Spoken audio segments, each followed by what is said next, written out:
Right, what are these icons? Where's that water? Record. Recording in progress. Like I said, welcome everybody to the September edition of the West Side Computer Club. I'd like to open up, we have no presenters. I've been asking for somebody to do presentations and nobody has stepped forward. So we do not have a presenter for tonight. So it's going to be just open topics again. But I will ask, is anyone like to be a presenter for a future meeting? And we got nobody again.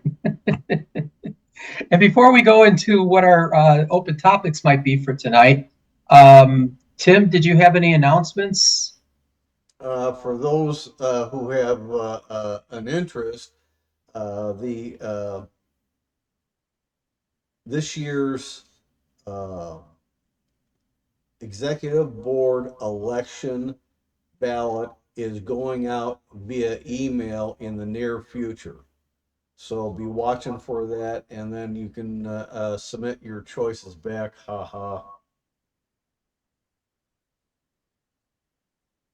Okay. Can nominees still be placed? No, nominations were closed at the beginning of September, but we're allowing for some write-ins. So if anyone wants to write in after you get your ballot, please write your name in there that you want to be president or vice president or regional director. Please, No, we need help. It's not directors. Oh, okay, I take out the directors. It's only the executive board. Executive board. Sorry, my bad. Okay, shall we open up the floor for the first question of the evening?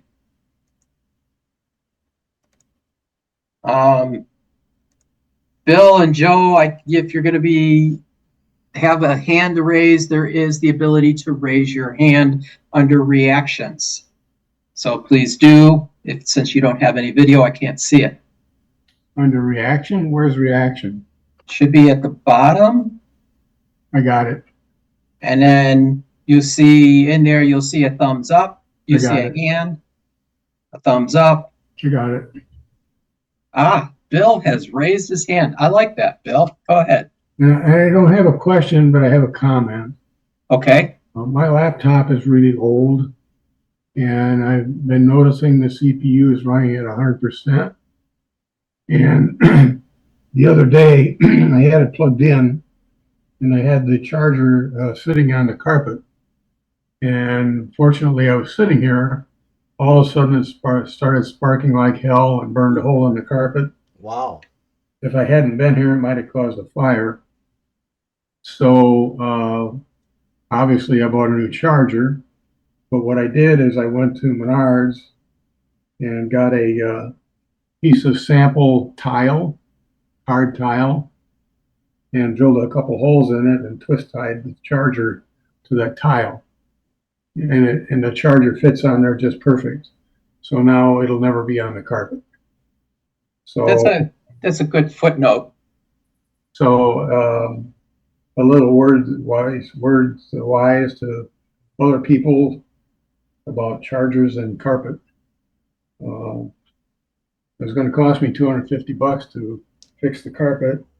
So I did it myself. It's not professional, but the carpeting is pretty old, and one of these days, if we're still living here, we'll have to replace it. And if we do move one of these days, whoever moves in here will probably want to replace it anyway. So I didn't spend the $250. Bob? Along the same lines. I got some rather large tiles to put under my UPS units in case anything gets hot there. Yep. They have batteries, and they are lead acid batteries, and you really don't want that getting onto a carpet. Nope. Bill, don't forget to lower your hand. So I do have a question, Ben. Yes, okay. And the question is, what can I do to decrease the load on my CPU? Well, I don't, personally, I'm not sure that it's a load on the CPU, but you do have some issues that are causing an overload of the power supply that sparked and kind of burned up. Well, it's not just the CPU that's causing all the problem, but there are various articles out there on the internet. I've published a lot of them about things you can try to do in order to reduce loads on the CPU or memory or 100% on the disk drives at times. So there are some articles that I've published, and all you have to do is do a search how to correct a 100% on the CPU.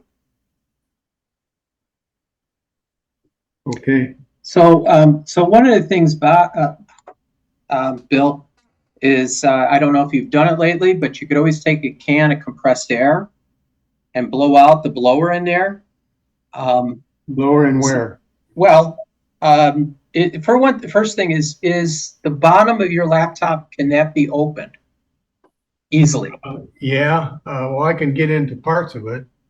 You may, if you open up some of the access ports that you can get to, and then take some compressed air and kind of blow it around towards the direction of where the openings are on the sides, Okay. where the fan would blow out, you may have some dirt that's been accumulating in there, and it might need to be pushed out. Okay. That's Yeah, something you could do. That's a simple, very simple fix that you could do. in relation to what Sanford is saying there, some units have a grill on the bottom to suck in air and usually blow it out the back or to the left side. Now, in some units, though, it sucks it in from the left side and blows it out the back. So it varies a little bit, manufacturer's unit to manufacturer's unit. Yeah, you pretty much could tell just by putting your hand wherever the hot air is coming out, and then you know the direction that it's going. So that's one thing you could do, is just make sure you blow it out through that direction. Okay. You may have accumulated the fan itself often accumulates dirt and dust. Right. Depending upon where you keep it. Now, I don't know what you said. This is a very old. Can you give me an idea of roughly how old, years wise? Oh, wow. Well, a friend gave it to me, and I upgraded the hard drive to an SSD 500, and I upgraded the memory to 8 gig, or 8 meg, I guess. And so I don't know how old it is. I've had it for, I've had it for 6 or 7 years, and it was old when he gave it to me. So it could be a 10-plus-year-old laptop. Probably it's HP Pavilion G series. Yeah, I'm very familiar with those. As a matter of fact, I have one that's archived, the G series. And just so you know, those power supplies are very wonky on the G series. They run very hot. Okay. You could consider, you could be thinking maybe take that $250 that you saved and put it towards buying a new laptop. Well, this is my spare in case my other one fails. Okay. So I don't use it very often. That's why, by the way, I didn't put video on for me, because I was trying to reduce the load.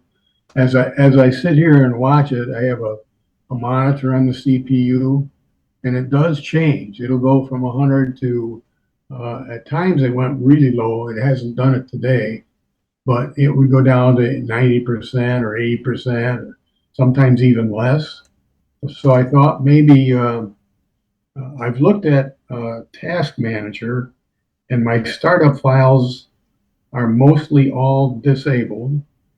I looked at the, is it services that's in Task Manager, the very first one? Yes. No, it's not it's processes. So I thought maybe I would uninstall some of the software that's on here that I really never ever use and see if maybe that would help. And has it? Well, I haven't done it yet. Oh, okay. Just thought of Tim's just dying to tell you something. Yeah, besides the item about blowing out dirt and dust that may have accumulated in such an old system, and the idea of uninstalling the software you're not really using that could be launching anyhow, uh, you want to look at your virtual memory setting. And it could be that your virtual memory system is being overtaxed by what is running on the computer, whether you realize it or not. And as an end result, it's given you a thrashing situation that keeps the CPU very busy trying to move things in and out of memory. So you could even have a too little memory or even a bad memory module that you're just not aware of too. That's another possibility. So if you increase the size of RAM to 8 gigs, he could set his virtual memory to what? Well, it usually has, when you go into that screen, a recommendation of how much should be allocated. And you want to have at least that much or more allocated to virtual memory. And the idea is to try and reduce how much thrashing may be occurring. Uh, Now, when he was looking at his task manager, which is not 100% reliable, the monitoring program is better. It's a case where what all is running in memory at a given point in time is the critical part, because you may be using all 8 gigs of memory, especially when you're on Zoom. And if you got a browser going because you logged in to Zoom, probably through a browser email program, you clicked on a link. So you got 2 things running there alone, besides any startup programs and other things like that that may still be running, like an AV as an example. Well, my RAM, I'm also monitoring RAM, and it's usually done around 50-60%. Okay, that doesn't sound too bad on the RAM, but still, you've got something that's causing the CPU to go at 100% or close to that most of the time, and that's pulling in memory. And because this is a machine that's 10 or more years old, and I've got one of these beasts, I got an old Toshiba A205 series, and this sucker has a 4.5 amp power supply, and it gets hot, both the unit and the power supply.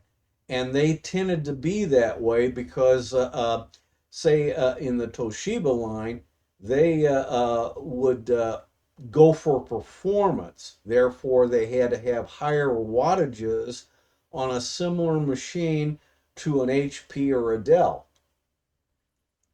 That's a headache you can't get around. There's really nothing you can do about it other than basically, like Sanford said, look at replacing it. Where do I find virtual memory settings? I only, which OS are you on, 10 or 11? I'm on 10. Okay. The way I do it is I hold down the Windows key and hit the R button to bring up a run box. Okay. And then I type in S as in Sam, Y as in you, S as in Sam, D as in David, M as in Mary, period, C as in Charlie, P as in Paul, L as in Larry. And then And you're going to just put that in the text, in the chat, Tim, just so he has that. So we all have it.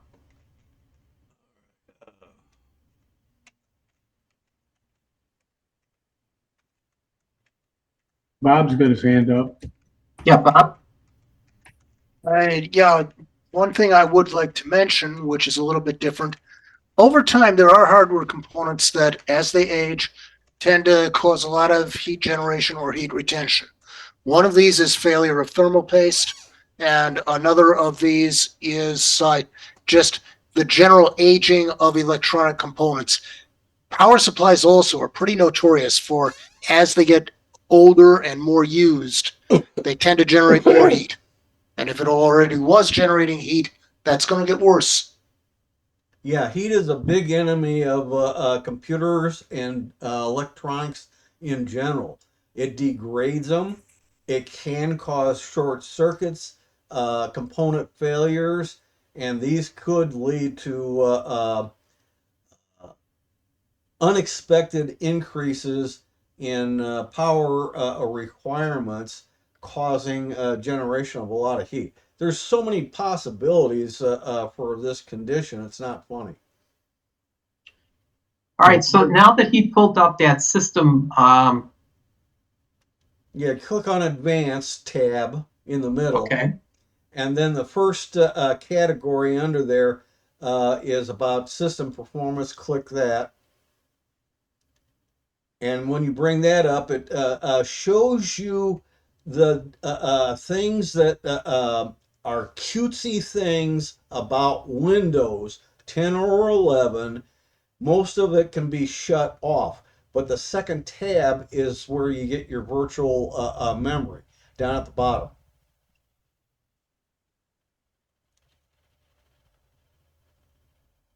You find it? Well, I'm not doing it right now, but I'm writing the notes down. That's okay. It's just a case where I do a lot of command line stuff, even before I got heavy into Linux. And I can memorize that thing real quick, and I just do it all the time versus trying to go through, find this, find that, click here, click there, and Yeah. eventually you get what you want. Okay, thanks.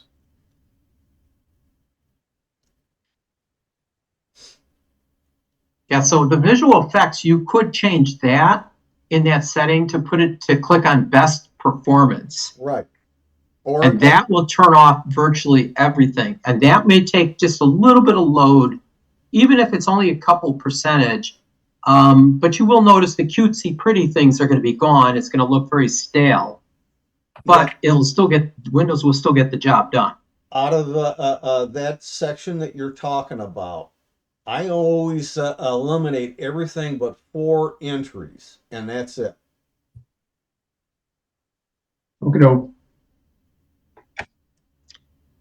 So this is that Yeah. performance option screen. That first top half, I eliminate all those. We have, so we go to performance. Yeah, that first top half is all gone. Right. Then in that second half, the first one, the third one, the fifth one, and the last one I turn off, and only leave those 4 and click apply. Right. Those are the ones that Tim is suggesting. I personally like the pretties. I paid for an expensive laptop. I want the pretties. Well, most people eventually get, shall we say, too complacent about the gee whiz factor of all that stuff that's running there. And eventually something will come up about power consumption and stuff like that. And if you turn off most of that stuff, and a lot of people do, go. Right. So I clicked on virtual memory, and Okay. right now mine currently is set that Windows will manage it automatically. Right. Um, I always change that to but it does custom. tell you at the bottom what what the page size settings are, the Right. minimum and the recommended amount. Yeah. So what I usually do is I uncheck the automatic. I go to custom. I would put in that case there, 2570 for the first number for the minimum amount, and for the maximum I put in 3072, and then hit Okay. set. And then when you reboot, it'll use the new size and have enough space that if you need a little bit more space at some point, it's got at least 500 megabytes. See, right now my CPU is down to 37%. Oh, I That's guess not you could bad. run the video. Well, um, You yeah, could just see how it works. Just turn on video and see what it does to your percentage. okay, yeah, that's an idea. Yeah, Now it's back up to 100. Now it's 88, 80, 57, that's because 45. you just clicked on something. Yeah, and it wasn't the video because you don't have a picture yet. Yeah, Yeah, getting oh, there you are. Yep, Um, so it's and what's 49%, 44, 56, that's still not 55. bad. That's not bad. With 8 gigs memory and probably a browser still running unless you shut it down. Yeah, but it stayed up at 100 for almost the entire time we were talking here. Wow. So there's something else going on, and there's often things going on in the background in Windows that's doing Tons some of kind of things. disk management and uh, housekeeping, if you will. Yeah, Uh, now it's running for at 50%. Well, see for that that Sanford just brought up the background. I go into settings. I go down to security and privacy settings, and almost everything there except for camera, microphone, uh, I shut it off so that there's little to nothing running in background. Okay. That can help a lot there too. I didn't think about that you might not have that stuff shut off because there's a lot of crap there. It will run in background, and that'll push your CPU way up.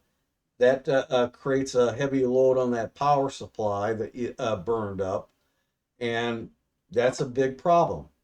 And you got to make sure your replacement power supply can handle the same load the original power supply was supposed to. Yeah, it was an exact match on the power supply. That's good. Uh, Tim, you said settings and privacy off. Yeah, if you Is that where is that at again? okay, hang loose for 1 second here. I got to look at a 10 machine here. I got 11 up, and hang on for 1 second here. Okay. If you go into settings on 10, your screen says privacy, which Okay. also happens to be security. Then you go in there, and almost every category you can find in there, you want to turn it off, except for camera and microphone. And there, you want to take and look at camera and the microphone for the programs that it does allow the camera or microphone access. And if you don't need it, turn it off individually. Okay. The big one in that section is background apps. Turn everything off. Just there's a master switch at the top. Turn that setting off, and it eliminates all the background applications. Look at all that stuff that's running potentially in the background. Okay, you lost me. I'm there. Well, look at the screen I'm right in now. privacy, and in the general app tab, I turned everything there off. Okay, scroll down. Okay, You see, look at me, I'm scrolling. I can't see you. You can't, don't I have a screen up? Well, you may. Yeah, okay. And I clicked on background apps. Right. All right. Up at the top there of background apps is a master switch. Click it, turns it off. All those background apps stop. And I've never noticed a darn problem having them all off. Well, one of them is camera. Do I want to turn that off too? Well, that's up to you. Camera's Right now, an application. That's the camera that's built into Windows. Okay. Not to do with Zoom. Okay. So I just turned the whole bunch off. If you like backgrounds under Spotlight, under personalization, you have to leave Microsoft Store and settings on. So you can't use the master off at the top. Good. It's a pain. all right, there's a lot of junk on. Oh, yeah. And you're consuming CPU, memory, with all that stuff. And when you want the power, this may rob you of a lot of power. So almost everything there isn't needed by most people. I haven't come across yet anything that I had to turn back on to make it work. Okay. Like I say, I use this PC very, very seldom. But that's On an older system, Tim is absolutely correct. Now, the situation can turn completely around on some of the most up-to-date systems because you have to be careful not to turn off anything that's driver related. well, And you don't have to worry about that because an older system won't have that. Well, Got when you have Windows 11, a lot of things change from what they were to new characteristics, simply because if you take 10's settings and you just arbitrarily apply it to 11, some things may stop working. And Spotlight in personalization is one of those areas that I do like. But if you've got problems if you go back, Sanford, to click up at the top left corner on settings to go back to the main menu. Yeah. Now, go into personalization. First row, far right. Now, under background and lock screen, you have an option to go to Spotlight. Now, Sanford, I don't know why yours isn't showing up, but mine does. But go to lock screen on the left. Lock screen. Oh, I don't. Oh, there it is. Sorry, my bad. And you're on Spotlight. To have Spotlight work, you have to have Microsoft Store and settings in background on. And they have to be on because these images come from the Microsoft Store. So those two settings have to be on. If you don't like that, or you have your own personal pictures on an old machine, the best thing you can do on background and colors is to change to solid color, no pictures. That's what I have. You're starting to take me back because I've been playing with 11 here quite a bit of late, and almost forgetting 10 because there's only 2 years left. So Sanford, you should be this show lock screen down here in the bottom show lock Yes. screen background picture on sign-on screen. You should have that turned off, I guess, or I should. Lock screen. Yeah, So I have mine on Windows Spotlight. okay. Yeah, and that has beautiful sceneries. I mean, I was amazed with them, but I've got a 10 that's got it also in the background, and 11 has it in the background. So I don't know how I got it on the 10 machine, but if you go to 11, you get the background. You can set Windows Spotlight as well as on the lock screen. But again, in background, it works different in 11. You don't have background apps anymore. You have individual apps there, and it doesn't allow you to control. At least I haven't found it yet. What runs in background and what does not. But I haven't really had time to look for that particular characteristic. Bill, I do have one more recommendation for you. Okay. You can always format the drive and reload Windows from scratch. No. And then there will be nothing going on in the system, and it will run more smoothly than it currently does. So that is the option too. It runs fine. And see, apparently, when I first booted up, as I said when we were first talking, it was running at a pretty much solid 100%. And now it's always down to 50%, 40%. Usually, most computers are at 100% when they first start up because they're loading up and they're doing a lot of housekeeping immediately. Okay, yeah. That's correct. They're setting up that page file like Tim was talking about, and if you preset the page file, it won't have to do any management of that, which takes a little load off the system. Right. Now, those are little tweaks that I remember used to do in Windows 7.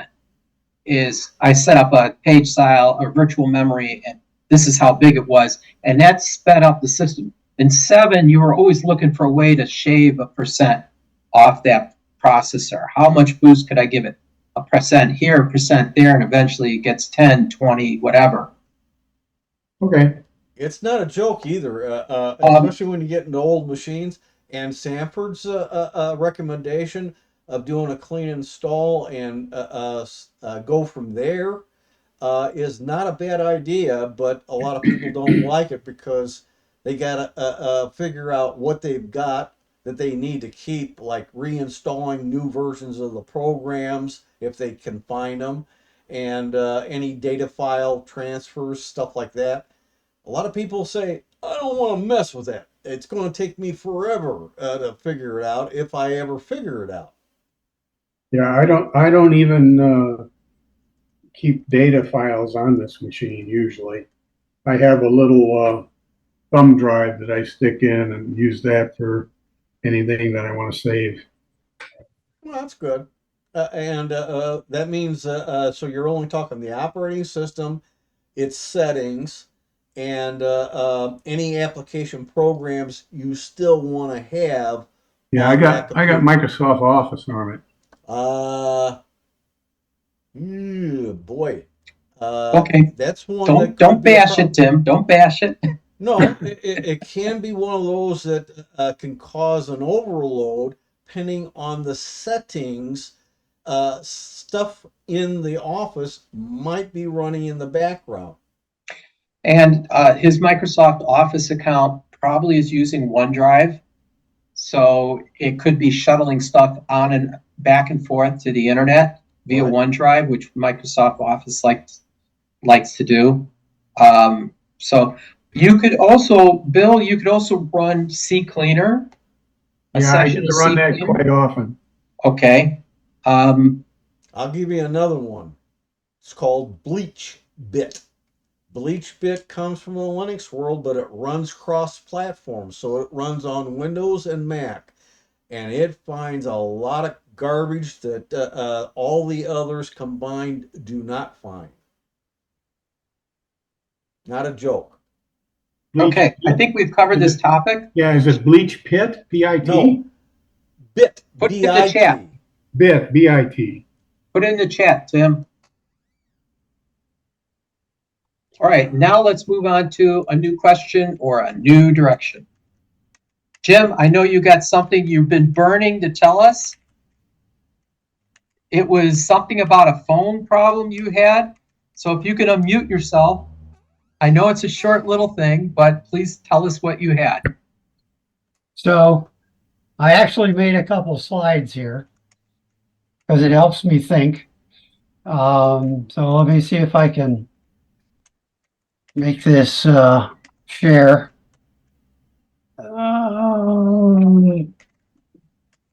If I do that.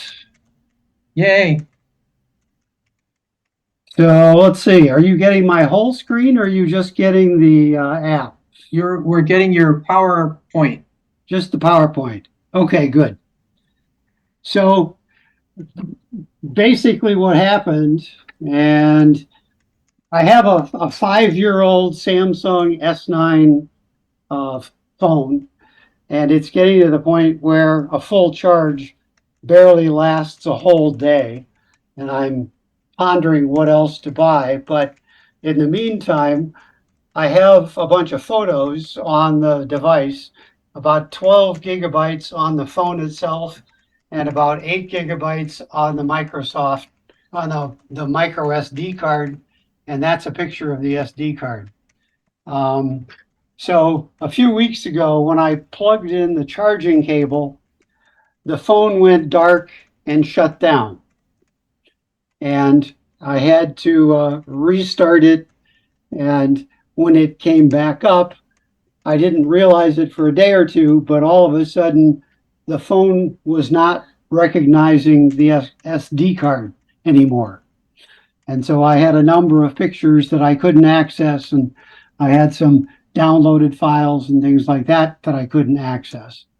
And basically then I took the device, or took the SD card out of the phone, put it in one of these little USB adapter things, put it in my PC, a Windows 10 PC, and the Windows saw the drive and listed it as USB drive H, but didn't give a name of the volume or anything like that, and didn't give any storage information, and wouldn't let me open it and look at files in it. I tried the same thing with my Windows 10 laptop and got essentially the same effect. So a couple of years ago, I had a problem with an SD card, with a full-size SD card on my Sony digital camera. And I basically went in and used something called CardRecovery. And so I tried to use the CardRecovery thing on that. And this slide is sort of the setup for the slide recovery. It did, in fact, recognize the drive, or the drive number, drive letter that Windows had given to it. I had set up what kind of camera file types I was looking for, mainly photos. I gave it a folder, and then you do next. And then it looks at that hard drive and tries to get an idea of the size. And it comes back and says, I can't really, it says, I think it's 33 megabytes when it's actually gigabytes. And it says to adjust that if it's not correct. So I turned that into 33 gigabytes. Sorry, I missed my, moved my little window there. Okay. So I changed that to the 33 gigabytes, went forward with that.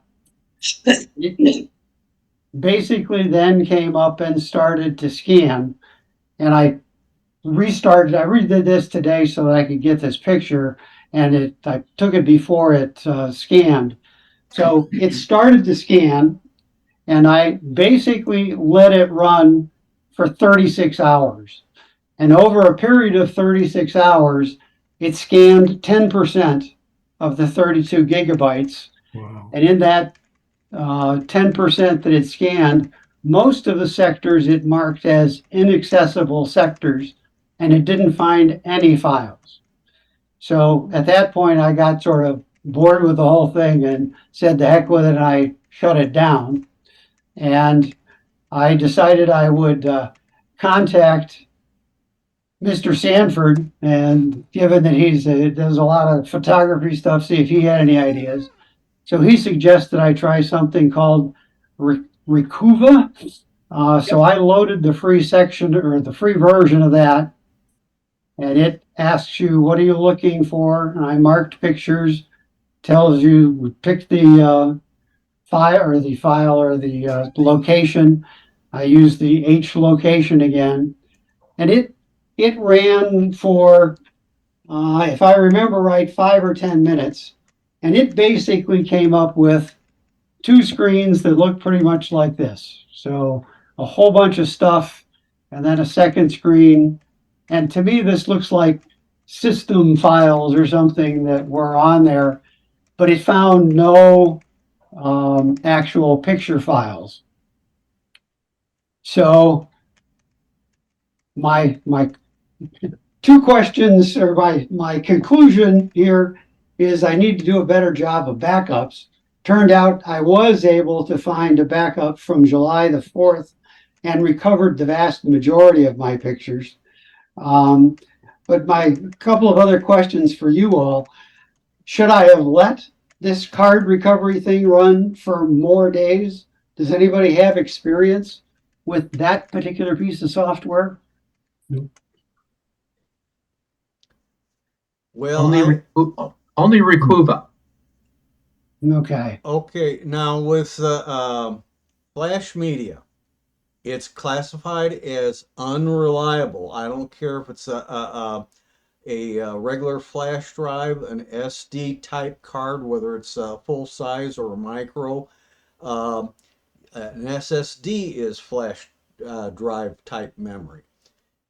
Those media require you probably at least once a year plug it in to a running computer for at least 10 minutes before you take it out. The reason is so that it can maintain the charges required to retain any content on those. If you leave it go, every year that goes by, it loses a power that's recording your information on that flash device to the point where you plug it in years later because you forgot about it and find out nothing's recoverable. Interesting. Jim, can you go to slide 11? That one? Yeah. Okay, I was just looking at those files on there. They end in TTF. Okay, I saw TTF. I thought they might have been TIFF. But when you did this, did you choose advanced deep scan in ReCuva? In ReCuva, I did initially I did the basic scan, and I think it found these files in the basic scan. I didn't see any picture stuff, so I ran it again and marked the deep scan. Yes. And it ran longer, but not much longer, and came back with exactly the same thing. Okay. What is unknown is it was possible that when that other software was running, it could have, that was more of a destructive or constructive software where it was reconstructing the layout of the drive. And by doing that, it was actually rewriting information in the boot sector, which could affect what you were able to recover from ReCuva when you use a different program. Don't know this for a fact, but the reason I like ReCuva is because it's non-destructive. Right. That is to say, what it does is it scans the drive. Whatever it finds, it's going to save to an external source. It won't save it as an internal, only external, meaning that it's going to save it instead of back to that drive letter, that micro SD, it's going to save whatever files it finds to your hard drive. Or other drive that you got Or plugged in. other drive, whatever you specify, a USB, your SSD, or something like that. I like that because of that feature. If that doesn't work, then you would use a program like you use called CardRecovery that's a little more potentially destructive or constructive. It's going to reconstruct what the drive should be. It's going to be, there's Windows blinds right there. I love it. I love it. Bill, you're the best. By the way, in the chat, I put in a tool that allows people to reformat SD cards that don't show the correct storage size. Right.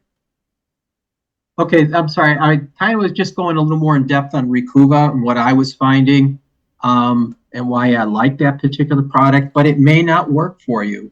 I have found there's been times in which it did not do anything for me. I had an micro SD that seemed to have lost its content as well as its boot information. And when you plug it in, no matter what device I plugged it in, nothing could find that the drive existed. So it was completely shot. Right. Is there anything that you can use, like before I started messing around with this, is there any software or a device that will clone an SD card so that you could keep the original sort of safe and try to do the recovery on a cloned device? You can select that flash drive of any kind, whether it's a thumb drive or an SD card or an external SSD drive, and you can copy the whole content to something else.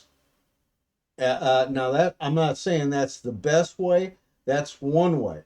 But usually when you get into SD drives, it's best to use backup software that contains a cloning option and make a clone of that drive to another drive. Yeah, okay. I don't know, Jim, but in short, I don't know if you can do exactly what you need, because if the file allocation table or the basis of how that the structure of the drive is gone or messed up, you may not be able to copy it over because it can't find anything to copy. Yeah. So again, ReCuva was the first place I would look because it's non-destructive. Well, the other thing about ReCuva that I realized when I went back in the second time, it's got a whole bunch of options and other things that you can do that I didn't even explore when I was first doing this. Well, now that you got what you needed, you can go ahead and play with this drive. That's true. That's true. You know, with ReCuva, and you know, if you got something, you got something. You're not going to disrupt the drive. That's true. So this could be something you could report us back next month and say, okay, I did it and nothing worked, or I did it and this is what happened. So we'd love a follow-up on this, Jim. Okay. Even though you said this was maybe a 5-minute thing, we turned it into 10. So this is good. Does anybody else, is there any other software that folks would recommend trying to use on this? Bob Primack's got his hand up. I don't know whether this applies to this particular type of case, but if the file allocation tables have been disrupted, sometimes they can be recovered or restored by some software. And I don't know if it works on SD cards, but companies like Minitool and Aomi and these various partition manager programs, or even the Linux program gparted, can sometimes recover file allocation tables. Not always, and I wouldn't count on it, but also there is such a thing as a light reformatting, which is a quick format. Sometimes you can get away with that. Ah, Yeah, well, you got to make that latter one your court of last resort. Yeah, or, yeah, because it can destroy everything. yeah, okay. But what the point is, it may be possible to reconstruct these file allocation tables. Would Linux be a good option to try? Not if it was originally Windows formatted, but if it was FAT32 or FAT formatted, as they usually are, then Linux is just as good as Windows at it, and sometimes a little better. Jim said this was on a Samsung S9 phone, which is running Linux. All right, it's running Android, therefore Linux might be a good choice. Right. Gparted is the utility. So, Jim, this was just an avenue of thought. Is, if you had a spare Linux computer at home,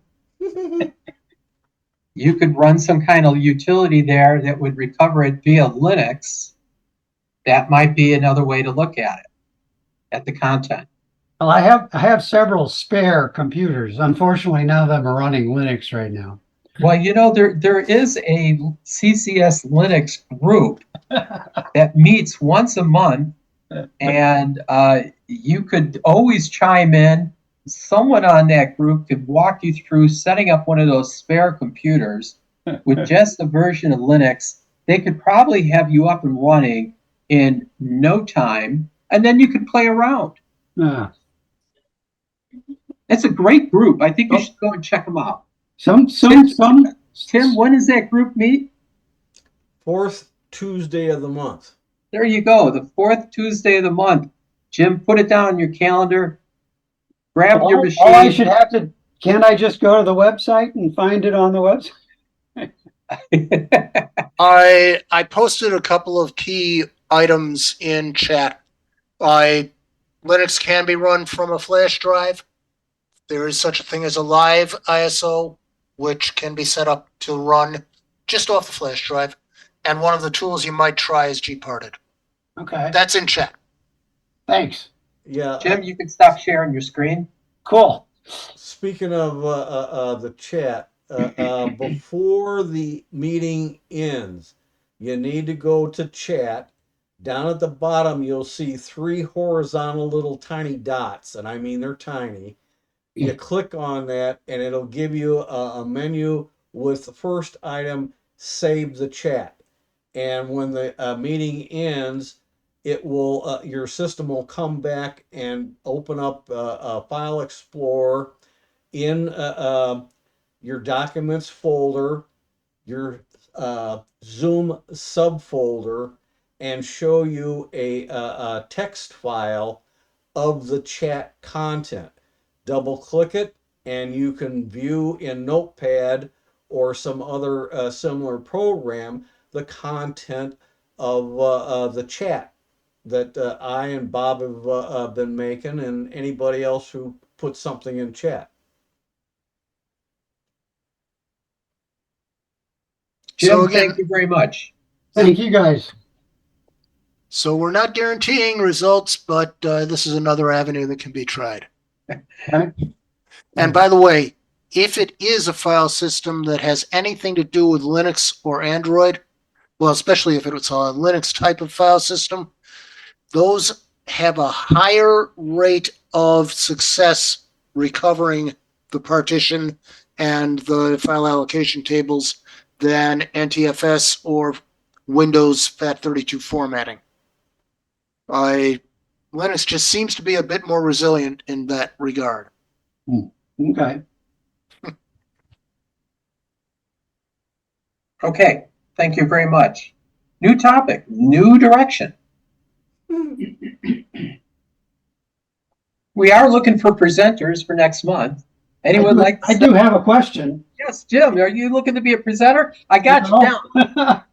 He just I have a volunteered. question. As I said, my S9 is getting a little long in the tooth, and I'm curious, has anybody switched cell phone providers from, say, Verizon, like I have, to T-Mobile, or from AT&T to T-Mobile? Bill did. How did it go?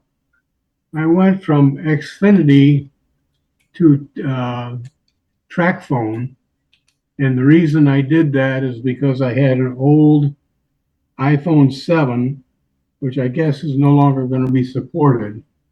So I bought a 12 mini because I like that size. And the reason I went to TracFone was because it was like $150 cheaper to buy it at TracFone than it was at Xfinity. And I didn't have any problem getting it done. So the track phone uses a different network. Tom? You're muted, The Tom. TracFone uses Verizon, I believe. Tom Soltis, you're muted. There you go.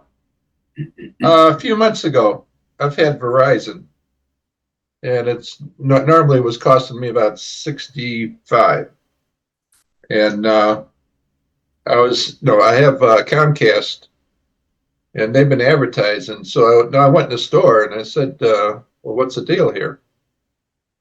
And it turned out I can get with Comcast, which uses Verizon, for $15 a month. Yeah, that's what I had too, Tom. Yeah. Now, I think that is a contract for a year. And after that, I believe it goes to 30. But even still, that's still better. But that was not unlimited service, was it? I have a 2 gig data service, of which I use maybe half a gig, Okay. per month.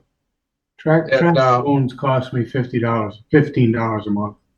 Same deal. Yeah. Limited Who's data. TracFone use for their service, their provider? I think they're owned by Verizon. Okay. Now, I have a Samsung phone. It's a 4G phone. I've had it for 2.5 years or so. And the only difference I see in the service is I don't have a voicemail service. In other words, I have to check every day or wonder, do I have a voicemail or a voice message? And so I have to go in there and star 86 and listen to it.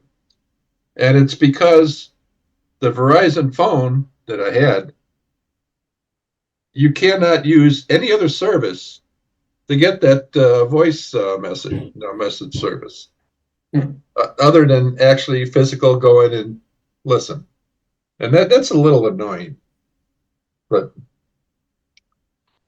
the money difference is nice. You're saving $45 a month.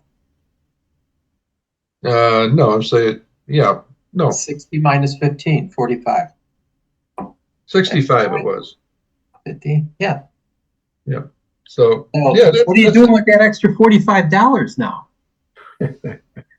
I know, Windows 11. Paying my groceries. That's true. Although last month I really fell into it. I was in the Navy. I had 3 Vietnam tours, back in the 60s. So a few months back in the spring, I heard my ship was on the list now for the Agent Orange. So back in May, I went in there and applied for it. And I was wondering, I had no idea what you can get. So beginning of last month, I get a letter. And it says, okay, you've got 100% compensation. And what that is I get a check every month, tax-free. My VA insurance now is no co-pays. I got free dental. And it's nice. No, that's And you don't have to pay real estate taxes too. I don't know about that. There was nothing in the booklet about that, but I get a back check for 2 months, And then a couple of weeks later, I get this booklet. Like, okay, you're in the system, blah, blah, blah. I'm going through it. And then I see the thing on the dental. It says, 100% dental? Holy holy crap. But yeah, this is $3,600 a month. I get a check for it every month, tax-free. Oh, You could buy a new computer every month. I just couldn't believe it. I was thinking, no, maybe 1,000 or 2,000 a month you could get, but wow. Like I say, I really fell into it. But we do need to stay on topic tonight on computer related. So, Tom, I was serious there. You're going to use that extra funds to buy yourself a big computer, right? No, I got it's only like 4 years old. Maybe like a nice gaming rig or. Hey, I'm cheap. Does anyone in this group use a Drobo? A what? Okay, forget it. Because Drobo is like a storage system, kind of like a storage server.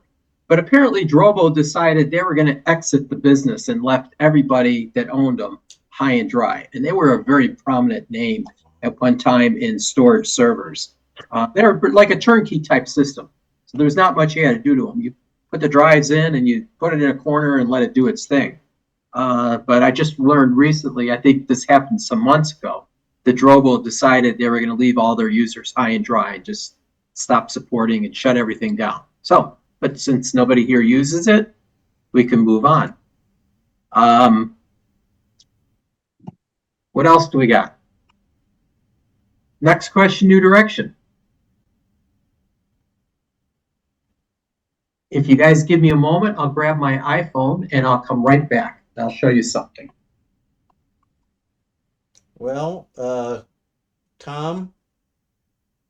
Yeah. You can start stating the question since you had your hand up before he decided to step away. Well, the question was, has Jim got an answer about T-Mobile that he asked?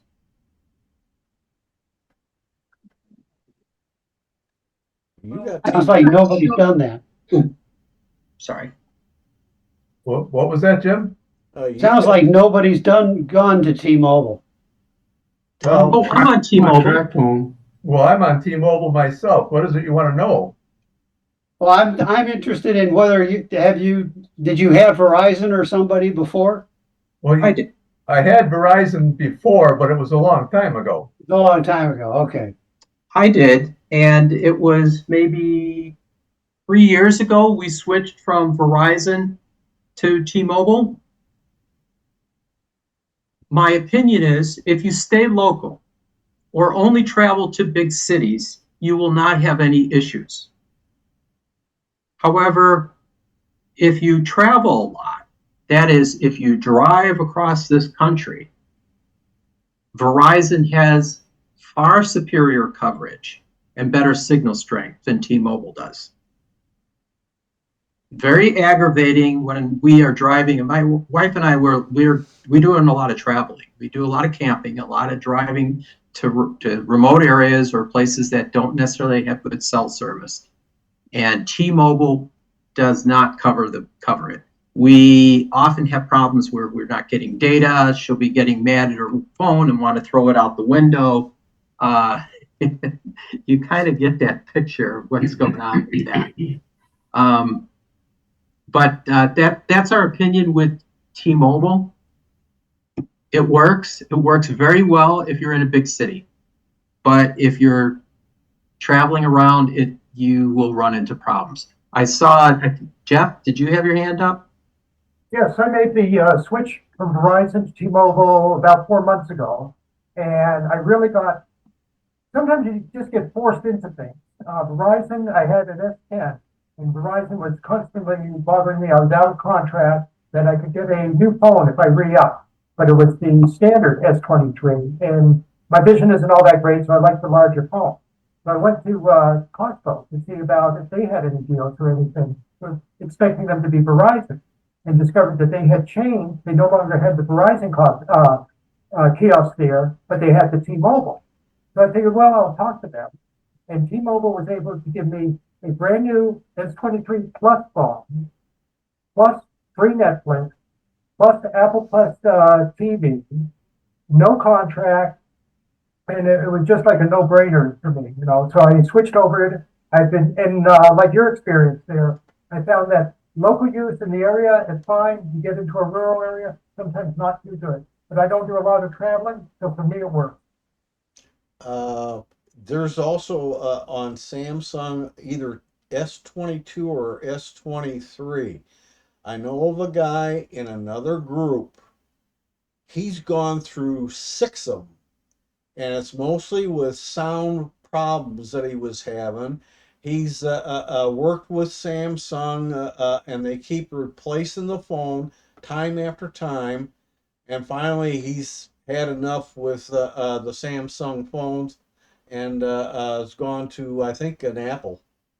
Was he using the phone directly, or was he using like Bluetooth to hearing aids?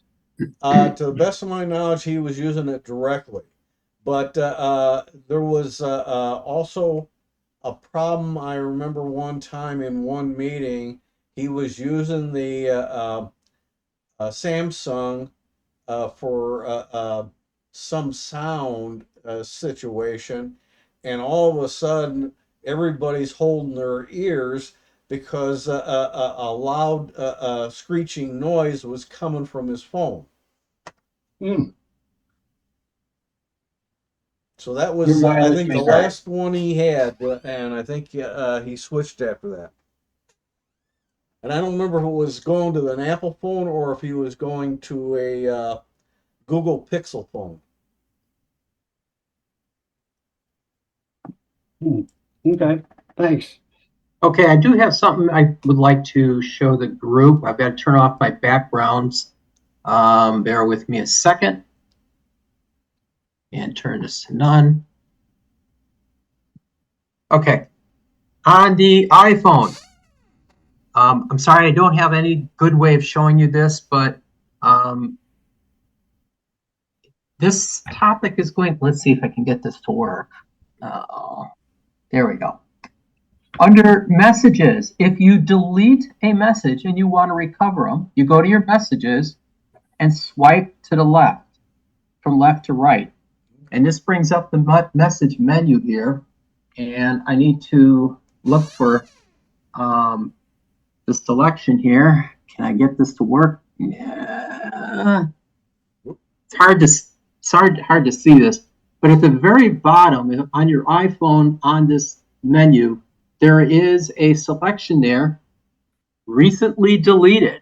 And if you click on recently deleted, and again, you can't see it because my screen, sorry, but if you click on recently deleted, it'll show you all the messages by person that you've deleted. And you can click and undelete your messages. It will retain them for up to 30 days. That's nice to know. Yes, I did not know this feature. Again, I'll walk this through there. If you have an iPhone, doesn't matter which version it is, and you have your iPhone messaging, this is not your emails, this is your iPhone messaging. You swipe from left to right, and that will bring up the message menu. And under there, at the very last thing is recently deleted. Cool. Mine doesn't do that. If I swipe, it just tries to get rid of that particular message. No, I'll put my hand. You don't put your hand, okay, that's because you're highlighting an individual one. I just went to all the messages and I swipe from left to right, not right to left. Right to left will delete a message. Left. No, when I go from left to right, it tries to delete. Well, Wayne, you got a special phone there. I've got an iPhone, but 11. Again, I don't know why yours is doing it that way. Maybe do you have your phone set up for a left-handed person? No. Try sweeping from right to left then. Then it tries to really delete. Then it'll try to what? that tries to delete that particular message. Right. So did you try to choose above where all the messages are in the white area? Or it says up there, edit. You know, Okay. in the No, messages. no. Below there. Well, then I just got messages. Okay. I can't show you, but keep trying. This is how you do it. I don't know why yours is Okay. different. It's got to be the way you're doing it, but it worked on mine. Bill, does it work on yours? No, I can't get it to work. You can't get it to work. How am I getting this to work? You go you swipe from left to right, which is how you get into message settings.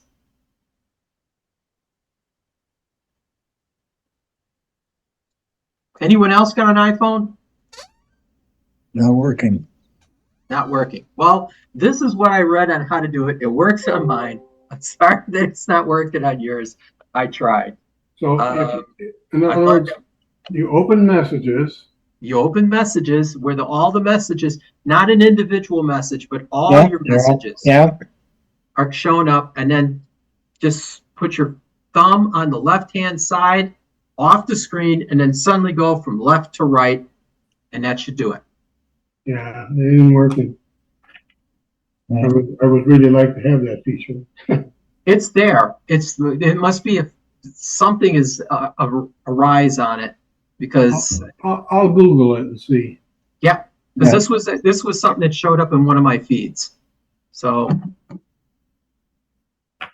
Tom, what do you got? What kind of phone you got, Tom? Talking to me? Yeah. Oh, well, there's a couple of times here, but no, I don't have an iPhone. I've got, what do you call the other kind? Android. Samsung? The Android. Android. Okay. I'm All right. seeing if we'll do something like that. And there might be something on Android that lets you, they copy each other all the time. Yeah, well, it does show something about archive, but I never use it. And one message did show up in archive, but I don't know. Okay, well, that was something I had. Undelete. Hey, Sanford, I got a comment on the T-Mobile. Yes. I've got daughter and son-in-law in Oregon. They switched from AT&T to T-Mobile a few years ago. They've had some issues with T-Mobile, but basically they've been traveling. They've been out of the country and everywhere else, and they've been able to get pretty decent service with it. As far as remote areas, when you get out in, especially in the West, there are places where you find you don't have any service, and it kind of follows the old Sprint thing that if you stay near main highways, interstates, and larger towns, you probably won't have a problem. Their phone is also 5G, and they're using Apple phones, and fairly recent ones, I think within the last 2 years. I just switched from Verizon from $65 a month mobile and added it to an account that my wife had. And they kicked us up on a different plan. So we end up paying $50 each, but we get unlimited services. And I got basically a free new phone because the one I had died. And when they switched the number over, I got the new phone. And also part of the plan when we switched was that there's also a refund coming, I think 90 days or so from Costco for, I think it was $150. And there's also supposed to be some kind of a premium from T-Mobile would say, I think they told me it was $100. I haven't seen that yet, but they said it might take 9 weeks to get it. So. Okay. And it will. You'll probably get a gift card in the mail. Yeah, I think the gift card's supposed to be, they're supposed to notify me by text, and then I have to go in and activate it on my phone so I can use it that way.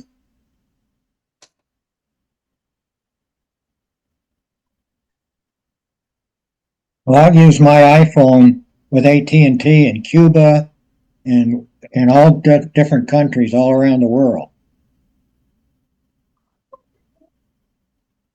And it worked pretty good? Yeah. Okay. Yeah, my other daughter's on AT&T with her business phone, and whenever she travels, she texts from everywhere. She's been in Australia and been in Europe and various parts. In fact, she's going back over to Europe again pretty soon for a couple of weeks. Well, what I like is I can, if I have access to a Wi-Fi, then it actually uses the Wi-Fi system. So it doesn't really use the AT&T. AT&T actually does it over the Wi-Fi. So if I'm like on a ship and I got Wi-Fi service, I can actually use the phone. We're in a hotel that's got Wi-Fi. It's not really chalking up time on the for the phone service. Well, I think that's a characteristic of iPhones. I think Yeah. you can set that up on the Androids, but you have to do more work to make it go. Even at home, if I got Wi-Fi, it's using my Wi-Fi system instead of the cellular system. My phone's an Android Motorola, and I can do that with Wi-Fi also. I just have to watch the settings because sometimes it wants to be on Wi-Fi when I don't want it to be. So Right, yeah. We managed to use about 4 gigabytes of data a month across 3 phones because my son has that turned on, and although he's doing stuff all the time with his phone, he's doing it over the Wi-Fi, not over the Verizon data stuff. So having that set up or being able to do it can really save you if you don't have an unlimited plan. Right.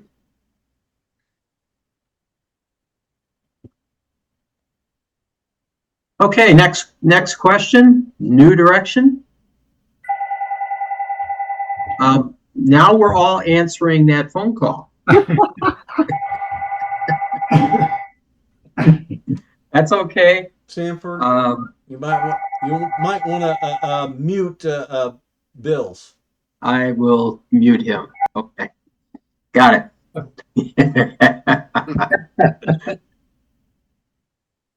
There, he's back. Hey, Bill, just so you know, I muted you. So if you want, you can unmute yourself whenever you feel like it. I believe you should be able to do that. Okay, we're looking for presenters for next month. Anyone here want to step up? I know Wayne is just biting at the bit. He's got something he really wants to tell us about this new innovation in boating technology. What's that? I don't have a boat anymore. Oh, yeah, I guess see, that's the new innovation in boating technology is sell your boat. Hey, I have a question. Yes, Bill. I haven't been around lately. Is Pete in Hawaii okay? The answer is yes. Pete is okay. I reached out to him the day after the fires happened, and I asked him if he was okay. And let's see, I think I have an email that he sent back to me. Yeah, So just last month he was conversing with me on email, and he was at the Lennox SIG, and I think the South Side too, but I'm not sure I remember that correctly. right. So let me see if I could find his email that I got from him. It'll take me a short bit to find this in my mishmash of stuff. Well, with Hawaii, there's quite a few islands. Which one is he on? Oh, he was on the he was in Maui. He was, okay. Yeah. And let's see, where did I find this?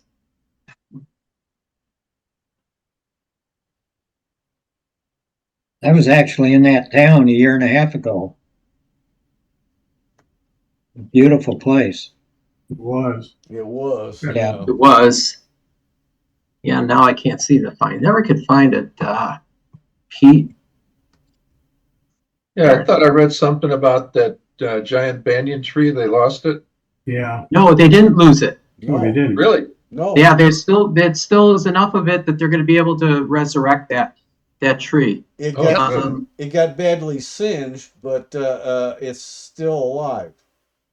Okay, it says, yes, the fires were mostly contained, but now this is written back on October 13th.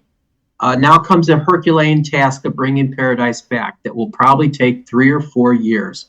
Many of Ohana have been deeply wounded. Many businesses will not come back. Local government is doing everything it can to speed the process. They may be D in party, but they are Hawaiian at heart and soul. Aloha rules and is still there, and Ohana will come back.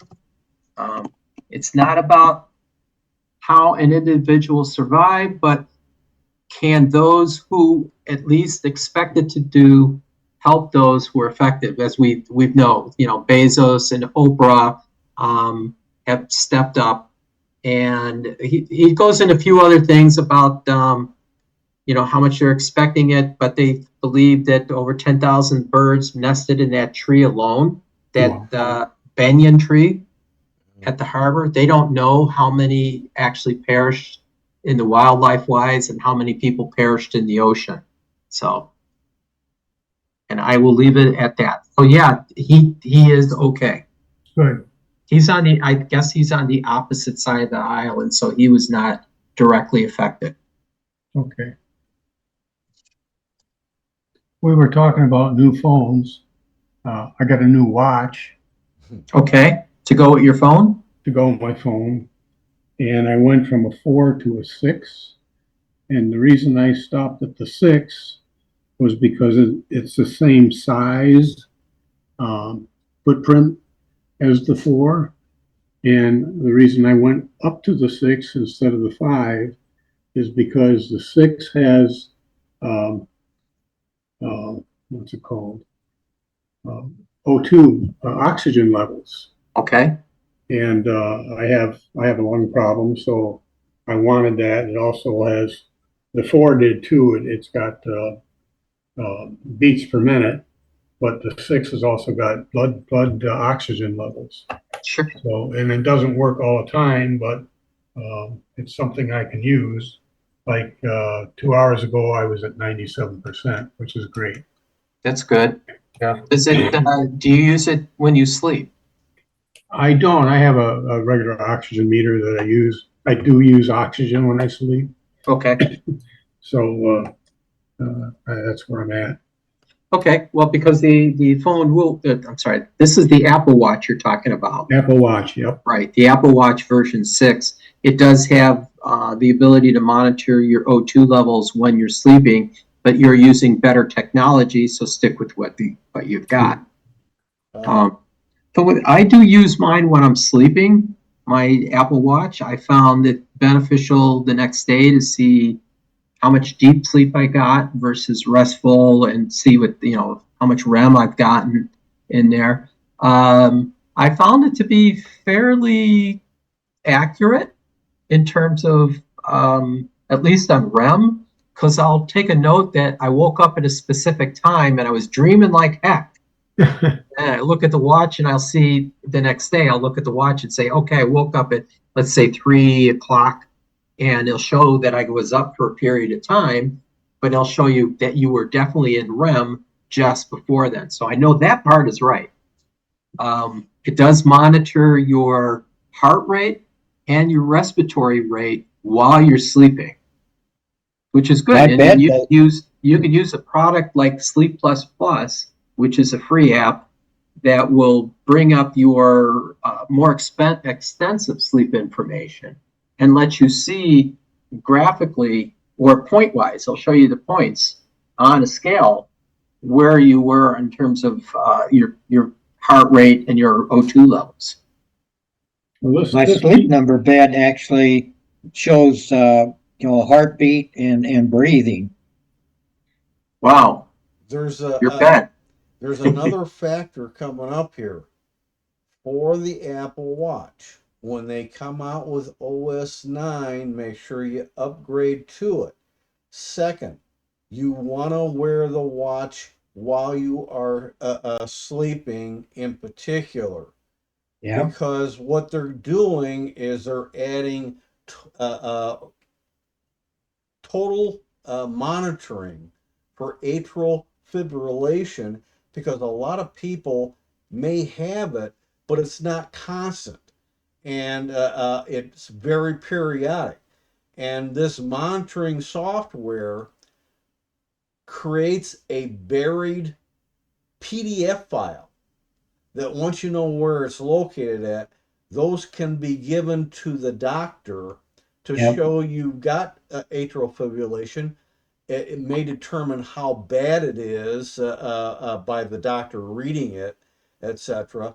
And they can start taking preventive measures well in advance of finding out, oh, I got a problem, I'm going to the ER, and it's atrial fibrillation.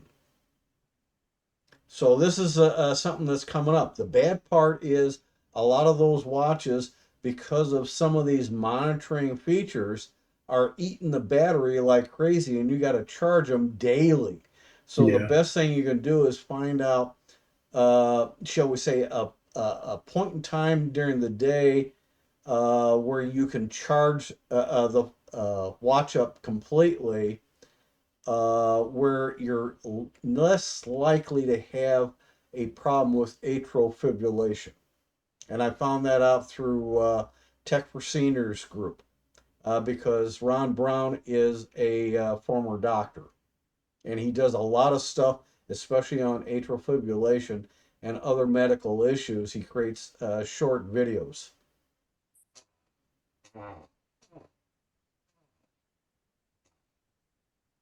So, Okay.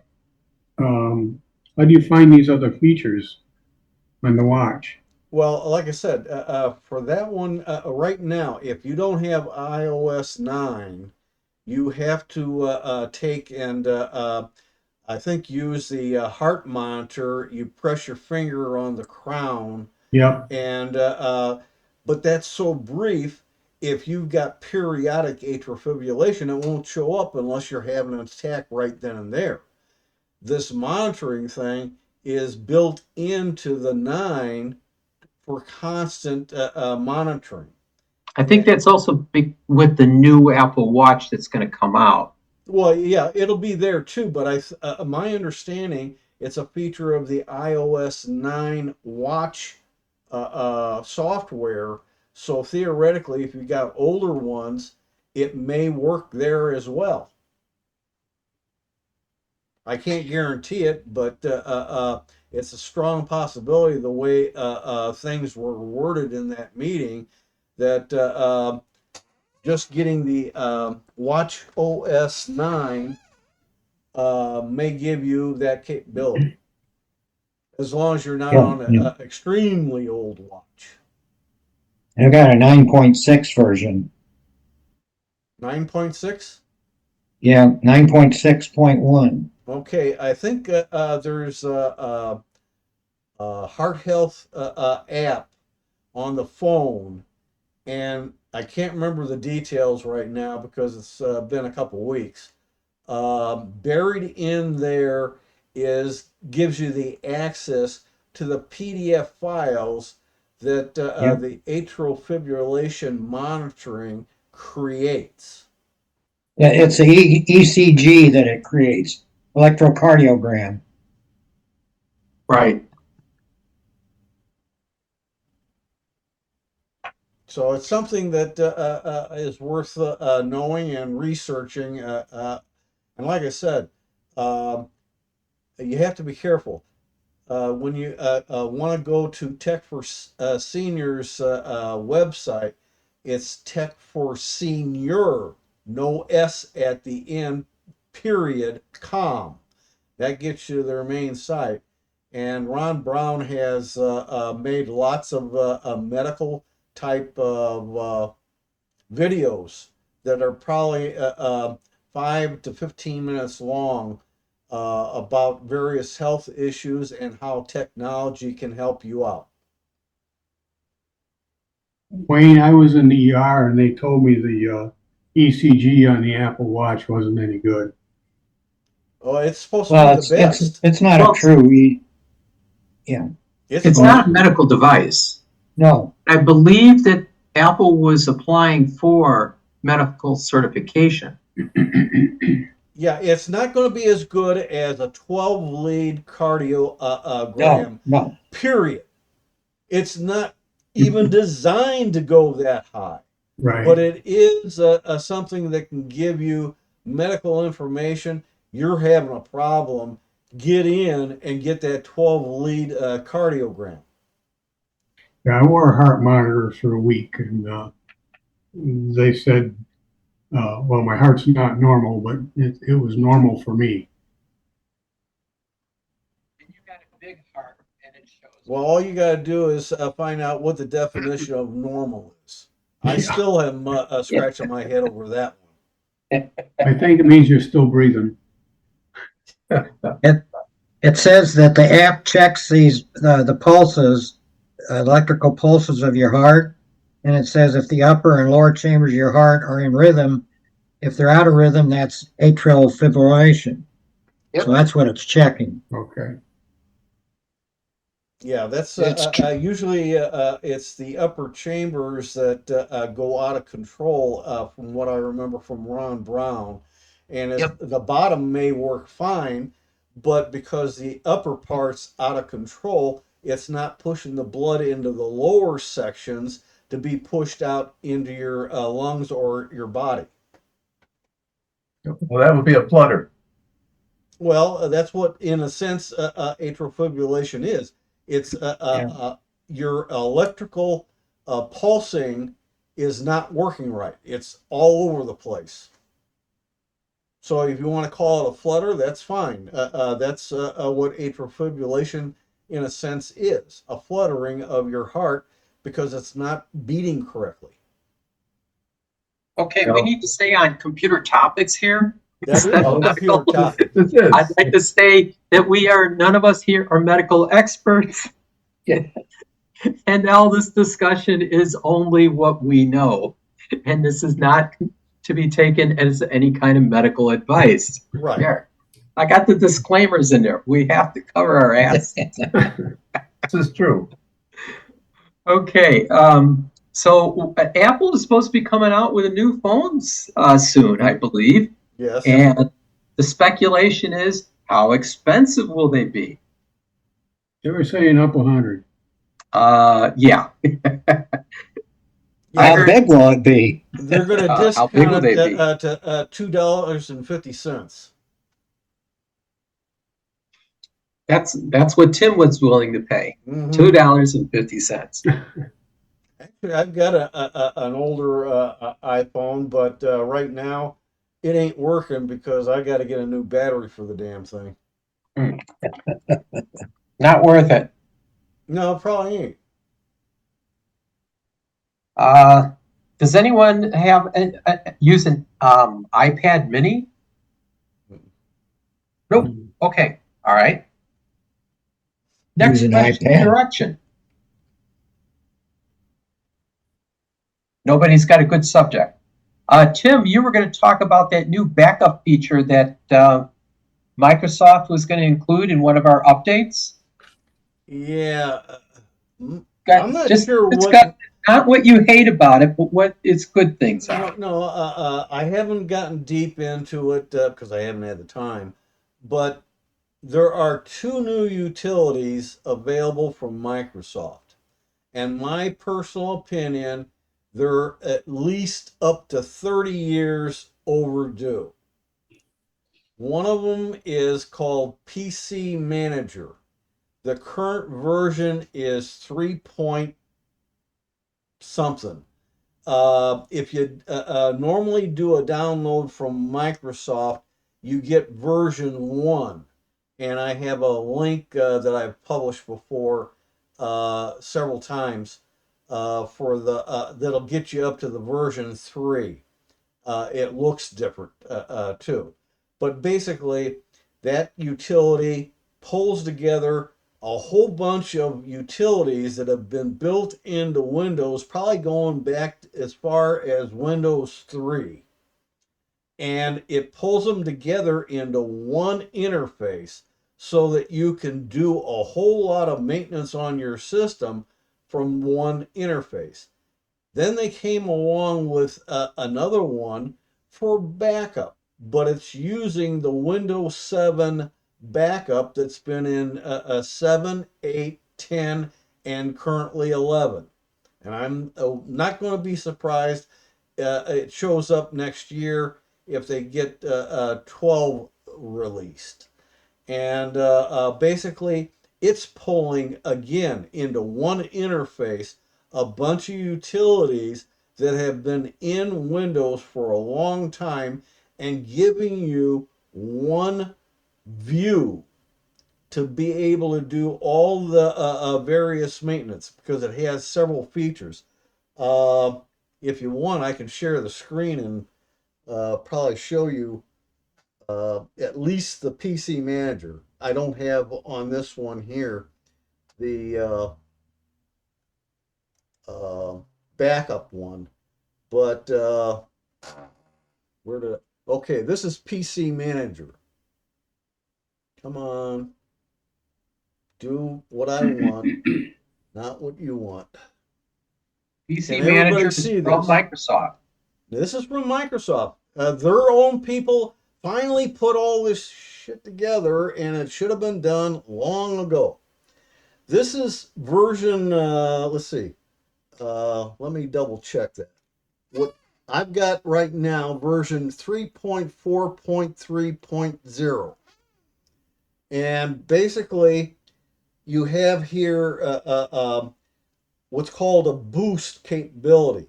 It says right now my memory is 69%. It thinks 50 megabytes is garbage. So if I click on boost, that goes to 0, and this starts dropping to a lower number. You have check health. You can go through and it will check the status of the health of your system, and I can proceed. Then I click done. It does a deep cleaning capability. I can monitor startup applications, and I can turn off what I don't want, but it doesn't show you every startup entry. So you got to take it with a grain of salt.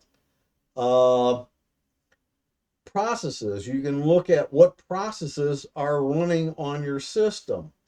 You have protections in general, and what it says right now, Windows Update. There's an update available on this system, which is 11, by the way.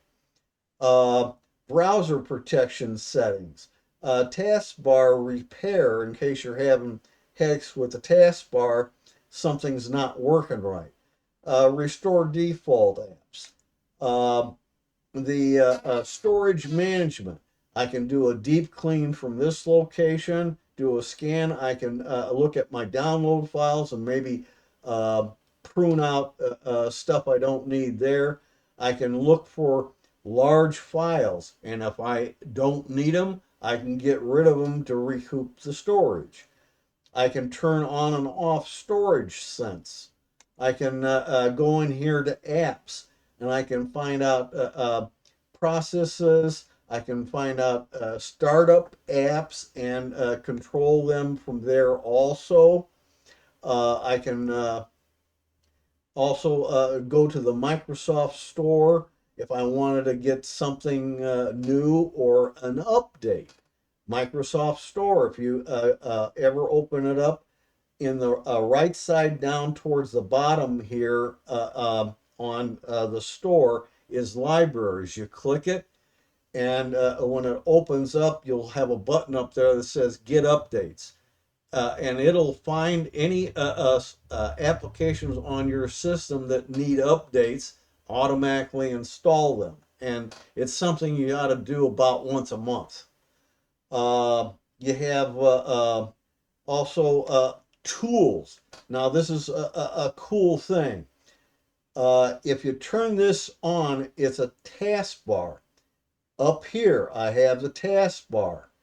and I can put it on the top, the right side, the left side of my screen, but you can't put it at the bottom because that's usually where your taskbar is, unless you move your taskbar to the right or left side or to the top. Then the bottom becomes open, and wherever the taskbar is, you cannot put this little drop down. If I hit this little button here, it gives me an automatic boost. The others are these items in here, though I'm having a problem with one of them. I can put an icon up here that is for taking a snapshot, which is a screenshot here. If I want to, I can put the folder access there. I can put on voice recorder. I can put on captions. I can put notepad, which I do have up here. And the other thing I do have up there on some of the systems, but not all of them, it seems like a feature recently broke. I had calculator. You also have web tools and links down here. And you can add links of your own and other tools in here. And from this here, I can click this gear and open up this screen to do whatever I want to with it. The backup has a similar concept in mind to pull a lot of tools together to clean up your system and back it up. The backup from Windows 7 does not have a verification mode. Therefore, you run the risk of the backup not being good. And when you want that backup to get yourself out of a problem, you might end up getting a message that says, sorry, the file is corrupt. Try something else, basically. So I'm going to stop sharing. But I've published the stuff on this one, and if I find it on a drive, I'll try and put that in the chat. I put in the chat the link to this PC Manager, Okay. which is Work from on 10? Microsoft. Work on 10 and 11? Yes. Okay. Yeah, and for the backup, that was a bleeping computing article, as I recall. So Microsoft created a new backup feature for Windows 10, not using the Windows 7 machine. It was their own driver, right? No, all it is an interface like PC Manager is.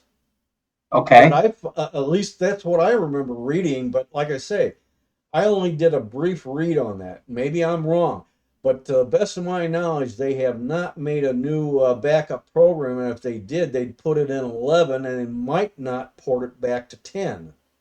What I recall reading in the article is this new backup feature, which I can't find on mine yet, is supposed to work with OneDrive and OneDrive only. That is, when it goes to do the backup of whatever it's backing up, which is data, I guess, it's backing it up to OneDrive. Well, from what I remember too, that was the primary option, but you had the option of backing up to an external drive on your local system. Okay. And that's why I say they're pulling a lot of things together in a new interface. But if they were making a new real backup program, it would go into 11 and eventually 12 next year. But they don't always backport to the older Windows systems, and they have stopped making new features for Windows 10. So all you're getting is bug fixes and security patches in 10 for the next 2 years.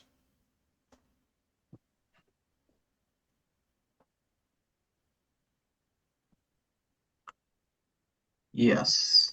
And I'm trying to look. Tom's Hardware Guide had a good article from earlier this year on doing backups. Of course, I don't have that article in front of me and I was looking for it. See if I can find it under my history. Yeah, it's one of these things that I prefer a backup utility that will give me verification capability. That way I know before I go anywhere else, when the backup's done, it checks and makes certain the backup copy I've got is good. If it's not good, it tells me, and I have to go through the process again, along with figuring out why it failed and correcting that before I do the next backup. Okay, so Tom's Hardware Guide, or Tom's Hardware, wrote an article back in July of this year, which does not include the discussion that we were just having about this Windows 10 backup, but they do discuss your backup options, and they go through various software, giving you, what is a backup, what is it you need to know, and it goes really good in depth. I would recommend that this is a very good read for people. I could pull it up, but I think this might take a while to get through. So, but it does go through about your partitions, what to know about a whole drive. Well, bring up that article next Tuesday at TNT. Okay, all right, I will do that. At next week, I'll bring up this one at the Tips and Tricks SIG for next Tuesday. All right. Oh, Terry Moy is popping in. You gotta be kidding. Nope. We're Almost at the end, but with, and he's coming in now. Here. He's going to bring us up to our next 14. Okay. Does anyone have anything else they'd like us to cover for tonight? I'm still looking for presenters for next month's meeting. And I'm hoping Jeff Glassman, he says he's got something he really wants to cover next month. See, he's got a good laugh there. Jeff, come on, unmute yourself. Tell us what you could talk about next month. I could pencil you in. No, I'm not a presenter. I'm looking for like software on choosing a dentist, software to use when you're at your dentist. Yeah, especially to reduce pain and discomfort. And right. That includes the bill. Maybe another one is I thought of is, and I'd love someone to explore this one, using ChatGPT or the like or similar to set up a home budget. That could be done. Someone could easily just go into ChatGPT. Hi there. And tell it you want to do a budget, and it should be able to walk you through what you need to do. I understand that it works pretty good. Well, there's another AI called Clyde. It's pretty darn good at how-to questions. And it doesn't have to be computer related, but if you need to know how to do something, Claude, CLAUDE.ai. All you have to do is give it your email address. Go to your email. It'll give you a message with a code. You put the code back in Claude's screen, and you can use it to your heart's content. But then I think when you log off or restart the computer, or at the end of the day, the next day you would have to renew it again. But I haven't found any limitation yet. Okay. I've used it a couple times on computer-related stuff, and one of them was a problem that came back with 6 possible answers. So I did answer 1, 2, and 3. They didn't work. So then I tried 5 and 6. They didn't work. So that only left me option 4, which I didn't really want to do, but I did it, and it did work. But it was kind of geeky way of having to get the problem solved. Right. Okay, so I'm looking for somebody to do a presentation on this. Anyone want to grasp this one on using ChatGPT to set up a budget or to do some kind of money management? Anything? Who here has tried ChatGPT? Okay. Oh, we've got a few. All right. Jim, or Tom. Tom, why don't you figure out how to do this? You could set up a budget. No. You're good at explaining. Well, we'd want you to explain it. This is what I did, and you could walk us through it. Just take notes when you're setting up your budget. How about it for next month? Okay, Tom's going to do this for next month. Wait, did he just log out? No, but somebody did. I'm not sure who it was. Budget using ChatGPT. Or it could be something else. It doesn't have to be a budget. It could be, investing. I got, X number of dollars. You make up something. None of this has to be real. And make up something and say, I want to invest in market or bonds or something like that, and let it walk you through it fictitiously, or see what it comes up with. I'd like to do some more scenarios than what we have done. I think Harry Nelson is the one that dropped out. Okay. He's all right. I'm going to conclude tonight's meeting, and I'm going to stop our recording unless anyone has